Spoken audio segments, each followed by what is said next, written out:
여러분 안녕하세요. 찾아가는 새벽기도 시카고 예수사랑교회 조선영 목사입니다. 오늘도 변함없는 주님의 은혜와 평강이 저와 여러분의 삶의 종일 풍성하기를 기도합니다. 오늘 말씀은 창세기 22장 9절에서 14절까지 말씀입니다. 제가 읽어드리지요. 그들이 하나님이 말씀하신 그곳에 이르러서 아브라함은 거기에 제단을 쌓고 제단 위에 장작을 벌려 놓았다. 그런 다음에 제 자식 이삭을 묶어서 제단 장작 위에 올려놓았다. 그는 손에 칼을 들고서 아들을 잡으려고 하였다. 그때 주님의 천사가 하늘에서 아브라함아 아브라함아 하고 그를 불렀다. 아브라함이 대답하였다. 예, 여기 있습니다. 천사가 말하였다. 그 아이에게 손을 대지 말아라. 그 아이에게 아무 일도 하지 말아라. 내가 너의 아들 너의 외아들까지도 나에게 아끼지 아니하니 네가 하나님 두려워하는 줄을 내가 이제 알았다.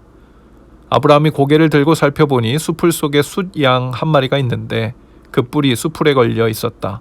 가서 그 숫양을 잡아다가 아들 대신에 그것으로 번제를 드렸다. 이런 일이 있었으므로 아브라함이 그곳 이름을 여호와 이레라고 하였다. 오늘날까지도 사람들은 주님의 산에서 준비될 것이다는 말을 한다. 아멘. 하나님께서 아브라함을 시험하시려고 부르셨습니다. 우리는 종종 하나님은 왜 믿음을 시험하셔서 굳이 긴장스러운 분위기와 불안한 마음을 주시는 걸까 하고 의아해하죠. 하지만 우리가 잘 알듯 믿음은 시험을 통해 진정한 믿음으로 거듭나죠.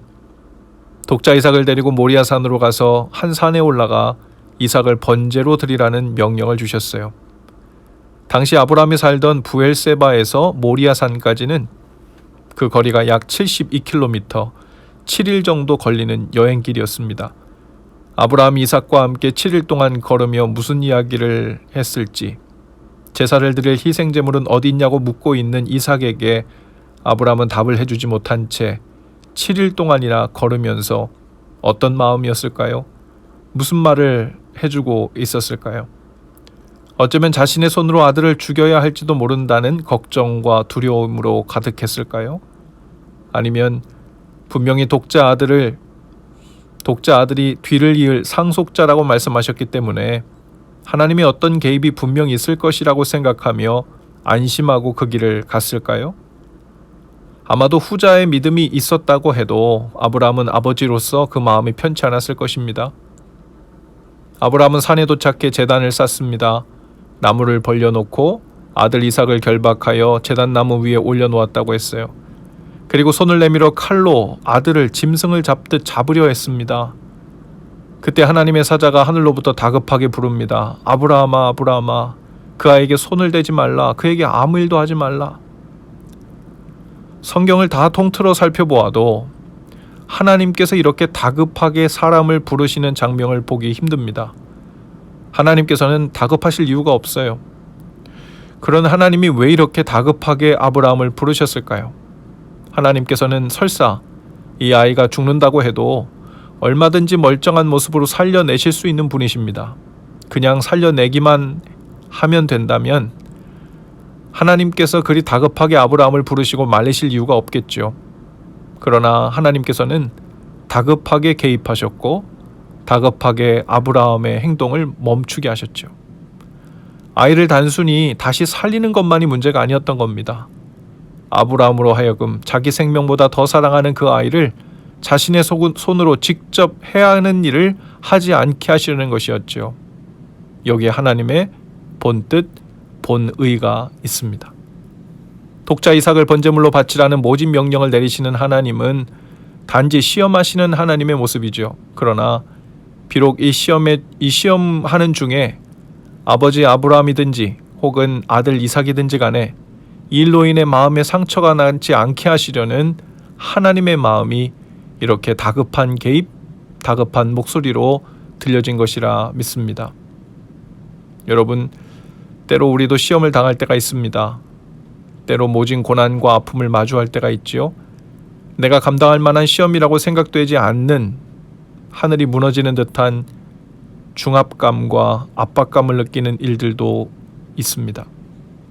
그것을 하나님께서 허용하셨다면 혹은 알고 계시는데도 이대로 두고 보시는 것이라면 정말 하나님께 실망이야. 하나님은 정말 무섭고 모지신 분인 것 같아 라는 생각이 들 수도 있을 겁니다. 그러나 그렇지 않습니다. 아브라함과 이삭 앞에서 다급하게 멈춰 세우시고 개입하시는 그분이 바로 하나님이시고 그 마음이 바로 하나님의 본뜻이죠. 그런데 살다 보면 이 아브라함과 이삭의 이야기처럼 적절해 보이는 타이밍에 하나님께서 개입하셔서 비극을 다 막아주시면 좋겠지만 그렇지 못한 안타깝고 비극적인 일들이 세상에 많이 일어나죠. 전쟁으로, 학살로, 자연재해로, 질병으로 이 땅에는 헤아릴 수 없는 고통과 아픔이 지금도 벌어지고 있습니다. 물론 하나님이 주신 것은 아니죠. 사람들의 죄와 분노와 시기와 욕심과 정욕들이 오랜 세월 이 모양 저 모양으로 직접 고통을 주기도 하고 쌓아오던 죄와 욕심의 결과물들이 자연재해나 전쟁과 같은 더 비극적인 아픔을 만들어내기도 하죠. 하나님께서는 그냥 두고만 보시지 않으셨습니다. 아브라함을 위해 숫 양을 희생제물로 준비하셨듯 하나님께서는 비극으로 끝나버리고 말 이 세상을 그냥 두지 않으시고 온 세상을 위한 숫 어린 양이신 예수님을 준비해 주셨습니다. 언뜻 보면 하나님께서는 왜 그때그때 즉시로 개입하지 않으시고 이렇게 오래 걸려서 너무 늦은 듯한 타이밍에 예수 그리스도를 통하여 개입하셨을까 의문이 들 수 있습니다. 그러나 예수님 안에서 결코 늦는 법은 없습니다. 하나님께는 하루가 1000년 같고 1000년이 하루 같다고 했어요. 수천 년 전에 살았던 사람들도 순식간에 소환하여 이 놀라운 복음의 소식 앞에 서게 하실 수 있는 분이 하나님이시기 때문입니다. 아브라함이 독자 이삭을 바치려다 준비된 숫 양을 바친 곳 모리아산인데요. 그 모리아산 위에 바로 솔로몬의 예루살렘 성전이 지어졌음을 역사가들은 이구동성으로 증언하고 있습니다. 아브라함의 믿음의 터 위에 성전을 지으신 것이죠. 하나님께서는 숫 양만을 준비하신 것이 아니라 예루살렘 성전과 더불어 장차 태어날 모든 믿음의 자손들,